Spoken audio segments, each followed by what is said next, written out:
இசக்கிராஜா தேவர் அவர்கள் சாத்தூரில் தனக்கு வாக்களித்த வாக்காளர்கள் அனைவருக்கும், தன் மீது நம்பிக்கை வச்சு வாக்களித்த வாக்காளர்கள் அனைவருக்குமே அவர் நன்றி தெரிவிச்சிருக்காரு. ஸோ அதை இந்த ரிசல்ட் 4ஆம் தேதி வருது. ஸோ அதற்கு முன்னாடியே அவர் நன்றி தெரிவிச்சிருக்காரு. காரணம் என்ன அப்படின்னா, வெற்றி தோல்வி எப்படி இருந்தாலும் சிலர் வெற்றி பெற்று விட்டால் நன்றி தெரிவிப்பாங்க. ஸோ இவர் வெற்றி பெறுவதற்கு முன்பாகவே, அந்த ரிசல்ட் வர்றதுக்கு முன்பாகவே வாக்காளர்கள் வாக்களித்த அத்தனை பேருக்குமே தன்னுடைய நன்றியை தெரிவிச்சிருக்காரு. வெற்றி தோல்வி அப்படிங்கிறது சகஜம்.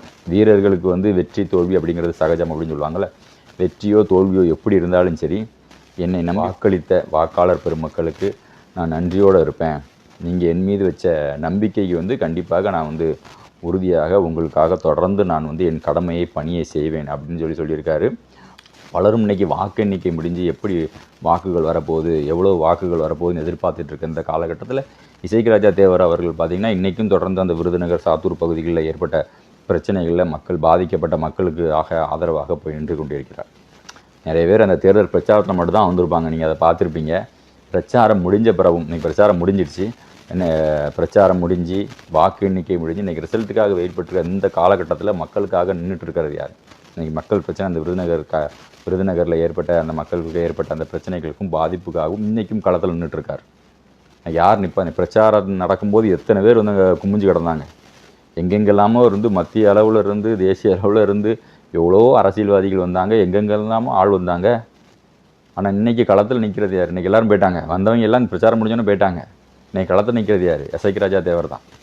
ஸோ இதை தான் அந்த தேர்தல் பிரச்சாரத்தை டைம்லேயே நான் சொல்லிகிட்டு இருந்தேன். என்னோடய காணொலிகளில் பல காணொலிகள் நான் பேசியிருந்தேன். அதாவது இசக்கிராஜா தேவர் தான் உங்களுக்காக களத்தில் நின்று போராடுவார். மற்றவர்களுக்கெல்லாம் ஒரு அஜெண்டா இருக்குது.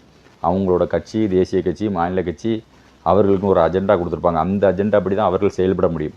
ஆனால் இசக்கிராஜா தேவரோட மொத்த அஜெண்டாவுமே மக்கள் தான். மக்களோட பிரச்சனைக்கு போராடுறது தான் அவரோட ஒரே ஒரு நோக்கம், ஒரே ஒரு கொள்கை.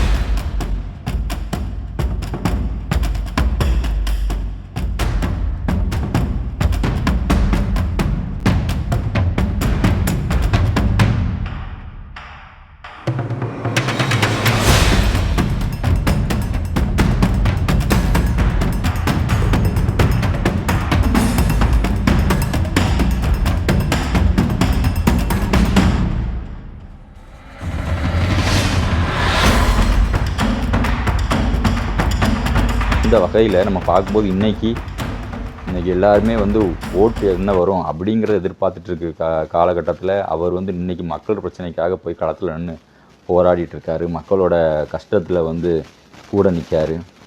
ஸோ இதையெல்லாம் பார்க்கணும் மக்கள் நான் இதையெல்லாம் கவனத்தில் கொள்ளணும். ஒவ்வொரு எலெக்ஷன்லேயும் நம்ம அதை தான் நம்ம கவனத்தில் வச்சுக்கணும். அப்போ தான் நமக்கு நம்மளுடைய பிரச்சனைகள் தீர்க்கப்படும். நம்மளுடைய பிரச்சனைகள் எங்கே கொண்டு சேர்க்கப்படுமோ அங்கே கொண்டு சேர்க்கப்படும், அங்கே போய் பேசப்படும். ஸோ இப்போ இசக்கிராஜா தேவர் அவர்கள் இந்த தேர்தல் மூலமாக கண்டிப்பாக தென் மாவட்டத்தோட மிகப்பெரிய ஒரு அரசியல் தலைவராக அவர் மாறிட்டார். அதில் முதல் ஸ்டெப்பில் வந்துட்டார். அதில் தென் மாவட்டம் அப்படின்னா, தென் மாவட்ட அரசியல் அப்படின்னா இசக்கிராஜா தேவர் அப்படின்னு ஒருத்தர் இருக்கார். அவரோட ஆதரவு நமக்கு தேவை. அவருடைய ஆதரவு இல்லாமல் நம்ம வெற்றி பெறவே முடியாது அப்படிங்கிற ஒரு சூழ்நிலையை இந்த தேர்தலில் உருவாக்கியிருக்கார். அவர் சாத்தூரில் நிற்கிறார் அப்படின்னு தெரிஞ்சதுக்கு அப்புறம் தானே மொத்த டீமும் இறங்குச்சு. எங்கெங்கெல்லாமோ இருந்து ஆட்கள்லாம் இறங்குனாங்க. நடிகைகள் கொண்டு இறக்குனாங்க. பெரிய விஐபிகள் நின்ற தொகுதிகளில் இசக்கிராஜா தேவர் அவர்கள் நிற்கிறார் அப்படிங்கும்போது நம்ம ஜெயிக்க முடியாது அப்படிங்கிற ஒரு சூழ்நிலையை அவர் உருவாக்கியிருக்கார்.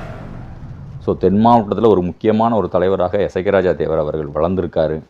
ஸோ அது இந்த தேர்தலில் தென் மாவட்ட மக்களுக்கு கிடைச்ச ஒரு முதல் வெற்றி. நன்றி. மீண்டும் ஒரு காணொலி நான் உங்களை சந்திக்கிறேன். நான் சந்தன பாண்டியன். ஜெய் ஹிந்த்.